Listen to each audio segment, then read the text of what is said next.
बाबू जगजीवन राम इस नाम से आज की नई पीढ़ी में से बहुत कम ही होंगे जो परिचित होंगे। लेकिन एक दौर ऐसा भी था जब जगजीवन राम एक ऐसी बड़ी और प्रभावी दलित नेता के तौर पर विख्यात हो गए थे कि इन्हें देश के प्रधानमंत्री पद के लिए इंदिरा गांधी का सबसे बड़ा चैलेंजर माना जाने लगा था। वे करीब करीब उसमें सफल भी हो चले थे, लेकिन फिर उनके पीएम बनते बनते कुछ ऐसा हुआ कि एक झटके में जगजीवन राम का राजनीतिक रसूख दहल उठा। इस कहानी में षड्यंत्रों की बू है, स्कैंडल है, तथाकथित तौर से राजनीति का गंदा खेल भी है। एक मैगजीन है और उस मैगजीन की संपादक मेनका गांधी का नाम भी है। नमस्कार, मैं हूं राम विश्वकर्मा, आप देख रहे हैं वन इंडिया। ये कहानी है साल 1977 की, जब देश में पहली बार गठबंधन वाली सरकार का गठन हुआ था। प्रधानमंत्री पद की रेस में थे मोरारजी देसाई और तब के बड़े दलित नेता बाबू जगजीवन राम। लेकिन प्रधानमंत्री की कुर्सी मिली जयप्रकाश नारायण के करीबी कहे जाने वाले मोरारजी देसाई को। इस बात से बाबू जगजीवन राम बेहद खफा हो गए थे। उन्हें किसी तरीके से मनाया गया और किसी तरीके से उप प्रधानमंत्री पद को स्वीकार करने को राजी किया गया। ये 1971 के भारत पाक युद्ध के दौरान इंदिरा गांधी सरकार में रक्षा मंत्री भी रह चुके थे। लेकिन वे उन नेताओं में से एक थे जो देश में आपातकाल लगाए जाने के फैसले से नाराज थे और इस बात पर उन्होंने कांग्रेस को गुड बाय कह दिया था।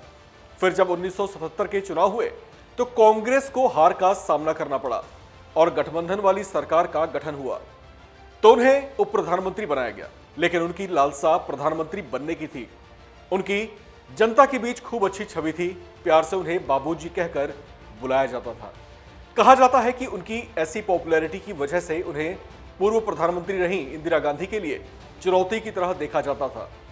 पर तभी कुछ ऐसा हुआ कि एक झटके में ही उनकी राजनीति का किला राजनीति की मजार में बदल गया। कारण बने उनके अपने बेटे सुरेश राम।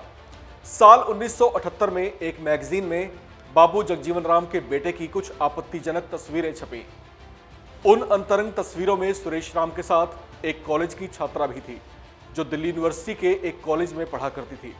इस मैगजीन का नाम था सूर्या, जिसकी संपादक कोई और नहीं बल्कि पूर्व प्रधानमंत्री इंदिरा गांधी की छोटी बहू मेनका गांधी थी। ऐसा कहा जाता है कि यह देश का पहला राजनीतिक स्कैंडल था जिसने देश के राजनीतिक गलियारों में एक बड़ा बवंडर ला दिया। उस समय बाबू जगजीवन राम उप प्रधानमंत्री थे। एक लड़की के साथ बेटे की ऐसी आपत्तिजनक तस्वीरें जारी होने से तत्कालीन उप प्रधानमंत्री जगजीवन राम असहज हो गए थे। उनके बेटे ने हालांकि उस युवती के साथ बाद में शादी तो कर ली, लेकिन इसका खामियाजा भुगतना पड़ा जगजीवन राम को। पोलराइज्ड कैमरे से ली गई वो तस्वीरें मेनका गांधी की मैगजीन में उस समय प्रकाशित हुई जब बाबू जगजीवन राम का करियर बेहद नाजुक दौर से गुजर रहा था और वे खुद को देश के भावी प्रधानमंत्री के तौर पर स्थापित होने के ख्वाब बुन रहे थे। लेकिन इस स्कैंडल ने उनके राजनीतिक करियर को चौपट कर डाला। इसे लेकर उस दौर में ये चर्चाएं रहीं कि उनके राजनीतिक करियर को बर्बाद करने के लिए किसी साजिश के तहत ही ऐसा किया गया था। हालांकि ये महज चर्चा मात्र है, इसमें कितनी हकीकत है उस पर से पर्दा आज तक नहीं उठ पाया। लेकिन अगर ये वाकई कोई राजनीतिक षड्यंत्र था तो वो षड्यंत्र सफल था। ये बात आप ऐसे समझ सकते हैं कि साल 1979 में मोरारजी देसाई की सरकार गिरने के बाद जब जगजीवन राम और चौधरी चरण सिंह के बीच पीएम पद की होड़ शुरू हुई तो इंदिरा गांधी ने चौधरी चरण सिंह का साथ दिया। वहीं जब साल 1919 में जनता पार्टी ने बाबू जगजीवन राम को प्रधानमंत्री का उम्मीदवार बनाया तो बेटे के स्कैंडल की वजह से चर्चाओं में रह चुके जगजीवन राम को इंदिरा गांधी के हाथों हार झेलनी पड़ी। तब ऐसी चर्चाएं रहीं कि जगजीवन राम तब तक बेटे के स्कैंडल के कारण अपनी छवि कुछ हद तक धूमिल कर बैठे थे। इस तरह से उनका पीएम बनने का सपना हमेशा के लिए सपना रह गया।